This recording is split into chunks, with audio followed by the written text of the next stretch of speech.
안녕하세요. 명순혜수입니다. 이 시간에는 이 소화에 대해서 설명을 해드리겠습니다. 우리가 뭐 소화는 대충 알고 있죠. 어떻게 우리 소화기가 어떻게 생겼고 음식이 어떻게 소화되어서 영양 흡수가 되는지. 그런데 저도 건강에 관심이 많았기 때문에 평생 섭생에 대해서 신경을 많이 썼고 수많은 건강서적을 읽었지만 머릿속에 아는 지식은 많았지만 소화에 대해서 정확히 이해를 못했던 것 같아요. 이해를 못하니까 그게 소화가 되는지 영양을 얻고 있는지 아니면 대장에서 이놈이 썩고 있는지 발효되는지 이 생각 자체는 못 해보고 그냥 좋다고 하니까 전문가들이 그냥 집어넣는 데만 신경을 썼다는 것이죠. 자, 지금 건강식을 하는 많은 분들이 그런 실수를 하고 있다는 것이죠. 자, 여기서 소화라는 것은 화학적인 분해입니다. 우리가 어떤 일을 감당할 수 있을 때 소화시킬 수 있다, 그런 말을 하죠. 자, 인간은 구황동물입니다. 즉 입과 항문이 하나의 터널로 되어 있어요. 몸 안으로 통하는 통로이기 때문에 어떻게 보면 외부입니다. 외부. 자, 음식을 씹어서 안에다 집어넣어주면은 이 통로를 따라 흘러가면서 그게 분해가 됩니다. 자, 이때 분해할 때 뭘로 분해하나요? 바로 효소입니다. 소화효소. 자, 근데 이 소화효소는 다양한 소화효소가 있죠. 탄수화물을 분해하는 소화효소도 있고 단백질, 즉 고기 같은 단백질을 분해하는 소화효소도 있고 지방을 분해하는 소화효소가 다 따로 있죠. 왜 분해를 해야 될까요? 분해되어야 그 영양이 내 몸 안으로 들어올 수 있기 때문입니다.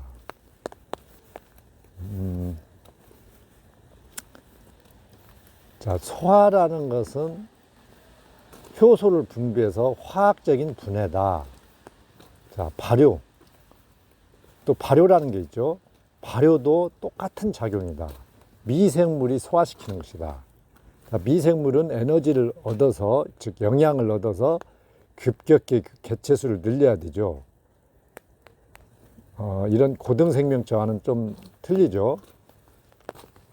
그래서 그 영양을 얻기 위해서 미생물도 효소를 분비합니다. 그 효소로 영양을 분해, 즉 만약에 현묘소를 발효시킬 때 그 미생물이 효소를 분비해서 그 당질을 분해해서 먹고 증식을 한다는 것이죠. 그리고 부패도 똑같은 작용이다. 발효나 부패 똑같이 미생물의 작용이다. 자, 유기물이 생명이 다하면은 반드시 썩어서 형체가 사라져 버리죠. 이 미생물이 분해하지 않는다면은 죽어도 그 형태가 영원히 남아 있을 것입니다. 자, 미생물은 생명을 다한 이런 유기물은 반드시 분해해서 흙으로 돌려보내죠. 그래서 미생물이 없다면 에너지 순환이 멈춰버려서 이 존재계가 자연이 존재할 수가 없겠죠. 자, 아무튼 소화, 발효, 부패 다 분해하는 작용입니다. 효소를 이용해서 화학적인 분해다. 화학적인 분해는 원래 성질과 형태를 잃어버리는 분해다. 자, 그러면 우리가 어떤 음식을 먹었는데 항문으로 나올 때는 입에 들어갈 때와는 전혀 다른 물질이 되어 있습니다. 그게 화학적으로 분해되었기 때문이죠. 우리가 썩어 문드러진다, 그 표현을 하죠. 즉 썩어 문드러졌기 때문입니다. 즉 물이 됩니다. 물이 분해가 되면 영양은 단백질이든 탄수화물이든 분해가 되면은 단순 분자로 쪼개지면서 이온화되면서 물에 녹아있는 형태로 변하게 됩니다. 이걸 우리가 활성화된 영양, 이렇게 이야기를 하죠. 살아있는 영양, 이온화된 영양.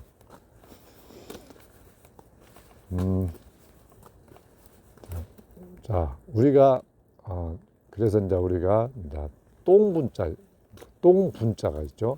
분유할 때 똥분자를 보면은 쌀미에 달을 이자입니다. 쌀미에 달을 이, 즉 밥이죠. 밥이 전혀 다른 음식이 든 것이 똥이다, 이런 뜻이죠.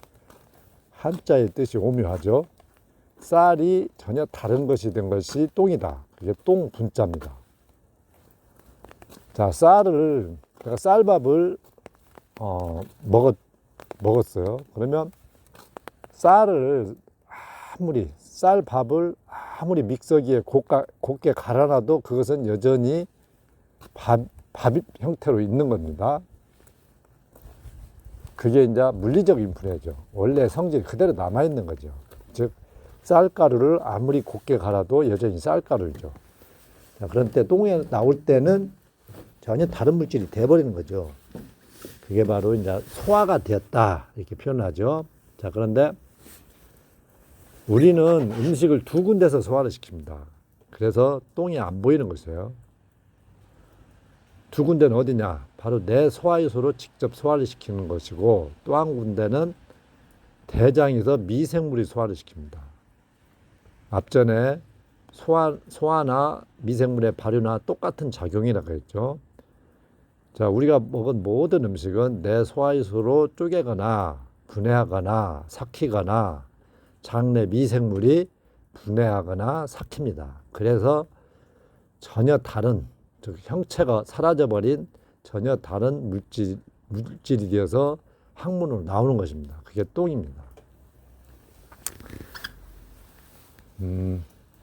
자, 내 소화효소를 소화시키는 음식은 고기하고 탄수화물입니다. 쌀밥 같은 녹말 음식이죠. 자, 그런데 탄수화물은 내 소화효소가 분해하지 못한 탄수화물은 대장에서 또 미생물이 발효시킵니다. 그러니까 탄수화물은 양쪽에서 분해된다, 이렇게 생각하시면 됩니다. 자, 근데 섬유질은 내 소화효소가 전혀 분해시킬 수가 없어요. 대장에서 미생물이 먹어치우면서 형체를 사라지게 만듭니다. 자, 반드시 소화가 되어야, 대장에서는 발효가 되어야 영양을 얻게 되어 있어요. 자, 내 소화효소로는 그 음식의 영양을 직접 분해서 얻지만 대장에서는 미생물이 일단 먹어치우면서 새롭게 만들어낸 영양물질들을 내가 흡수를 하는 거예요. 그러니까 간접적으로 영양을 얻는 것입니다. 대장에서는. 그러니까 대장에서 발효가 잘 되는 음식은 장내 유익균을 증식시켜서, 그러면 그 유익균이 증식하면서 만든 영양들이 내 몸에 흡수가 되는 것이에요. 대장에서는 그 소화 잔여물들이 모여 있는 대장의 그 영양을, 그 유기물의 영양을 직접 얻는 것이 아닙니다. 그건 불가능한 거예요. 반드시 미생물이 새로 만들어낸 변환시킨 에너지, 그 영양만 얻을 수가 있다. 작물의 뿌리도 똑같은 원리로 영양을 얻습니다. 작물의 뿌리가 TV의 영양을 직접 얻는 게 아니에요. 풀을 분해해서 증식한 미생물이 새롭게 만든 물질들만 나무 뿌리로 흡수가 되는 것입니다. 초식동물도 똑같아요. 초식동물의 장에 사는 미생물이 풀을 발효시켜서 만들어낸 영양 물질만 소의 에너지가 되는 것입니다. 영양이 되는 것이에요. 사람 장에서도 똑같은 것입니다. 그래서 시래기, 영양이 없어 보이는 말라 비틀어진 시래기만 먹고도 영양을 얻을 수가 있는 것이에요. 영양가가 없다는 백미밥을 먹고도 또 다른 영양을 얻을 수가 있는 이유는 대장의 유익균의 먹이가 되기 때문입니다. 자, 아무튼 그 음식의 영양을 내가 얻으려면은 내 소화효소로 쪼개든 장내 미생물이 발효시키던 두 가지 중에 한 가지가 돼야 된다는 것입니다. 자, 물론 내가 과일을 먹었다. 그러면 과일에는 즙이 들어있죠. 즙. 이 생즙에는 살아있는 영양이 그대로 들어있죠. 자, 이런 것은 그냥 흡수가 됩니다. 수분이기 때문에 소화 과정이 필요 없죠. 또 단당이죠. 과일은. 그래서 분해할 필요도 없이 곧바로 흡수가 되죠. 자, 아무튼 물로 되지 않은 그런 유기물은 반드시 내 소화 요소로 쪼개든 장내 미생물이 발효시켜야 된다. 그런데 자, 분해되지 않고 형체 그대로 놔버리는 것들 있죠. 그게 바로 콩나물, 대가리, 깨, 흑미, 현미 이런 것들이죠. 자, 고기는 씹지 않아도 형체가 없이 변해 보이지 않습니다. 그 이유는 소화 효소에 썩어 문드러졌기 때문입니다. 즉 녹아서 물이 돼버렸기 때문입니다. 즉 화학적으로. 그런데 아까 말한 그 깨나 콩나물, 대가리, 흑미, 현미 이런 것들은 그대로 나와버리죠. 그것은 내 소화 요소도 그걸 삭히질 못했고 장내 미생물도 분해, 즉 발효시키지 못했기 때문에 그대로 나와버리는 것입니다. 자, 그래서 씹지 않았다고 해서 변에 그대로 나오는 것은 씹어도 똑같다는 것이죠. 화학적인 분해가 어려운 것입니다. 물론 소화를 좀 도와주기는 하죠. 자, 그렇지만 돌가루를 아무리 곱게 갈아놔도 여전히 소화가 안 되는 것처럼 형체가 그대로 나와버리는 것은 씹어도 소화가 어렵기는 마찬가지입니다. 자, 소화가 안 된 것들은 즉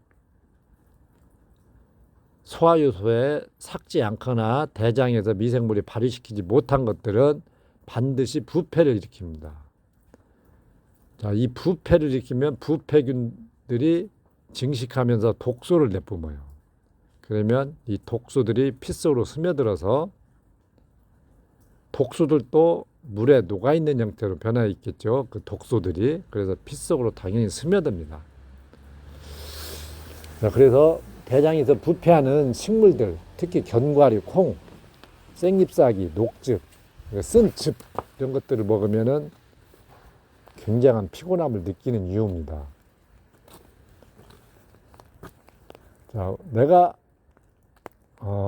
먹는다고 집어넣는다고 다 내 영향이 되지 않는다는 것입니다. 분해되지 못하면 반드시 부패를 합니다. 우리 생각에 현미가 또는 콩이 소화가 안 되더라도 그냥 조금이라도 남는 장사가 되겠지 이렇게 생각을 하죠. 그런데 절대 남는 장사가 아닙니다. 콩나물 대가리가 그대로 나와버린 것은 손해도 이익도 없습니다. 수박씨가 그대로 나와버리죠. 내가 구슬을 삼켰어요. 그대로 나오죠. 이건 부패되지도 않았고 발효되지도 않았기 때문에 손해도 이익도 없는 것이죠. 그런데 콩이라든가 견과류, 생채 이런 것들은 약간 소화되는 대신 안 된 부분은 부패를 일으켜버립니다. 그래서 30원을 버는 것 같지만 뒤로는 100원을 손해를 봐버려요. 이 소화. 저도 이 식물들을 맹신했습니다. 식물들을 먹으면 피가 깨끗해진다. 또 생식을 하면은 영양은 살아있는 영양을 먹고 몸이 더 깨끗해진다. 이렇게만 믿고 살았죠. 자, 그런데 이 식물들이 더 소화가 어렵다는 걸 알게 됐습니다. 특히 곡물의 껍질, 그리고 생잎사기, 그 식물성 단백질과 지방이 많은 콩과 견과류. 자, 그런 것들을 집중적으로 먹으면 변에서 악취가 나죠. 방구도 많이 나오고. 그런데 머릿속에 아는 건강 지식은 박사인데 소화가 어떻게 되는지, 왜 방구가 나오는지, 어떤 원리로 영양흡수가 되는지, 이런 것들은 정말 무지했다는 것이죠. 그래서 무조건 집어넣기만 하면은 다 내 것이 되고, 남는 장사가 되고, 그냥 식물들을 위주로 먹으면 피는 깨끗해진다. 정말 어처구니 없는 착각 속에 살았다는 것이죠. 자, 아무튼 대장에서 부패를 하면은 무조건 손해보는 짓이다. 아무리 좋은 거, 슈퍼푸드, 아무리 좋은 영양이 많다는, 그래서 먹어도 손해만 보는 것이다. 자, 소화라는 것은 발효와 똑같이 또는 부패와 똑같이 음식을 삭히는 것이다. 화학적인 분해. 그래서 소화가 안 되거나 대장에서 부패하면은, 소화 분해가 안 되면은 무조건 손해를 본다. 그래서 자기 자신의 소화력이나 장내 환경에 맞춰서 음식을 먹어야 된다. 영양 따지지 말고. 자, 여기까지 소화란 무엇인가 설명을 마치도록 하겠습니다. 감사합니다.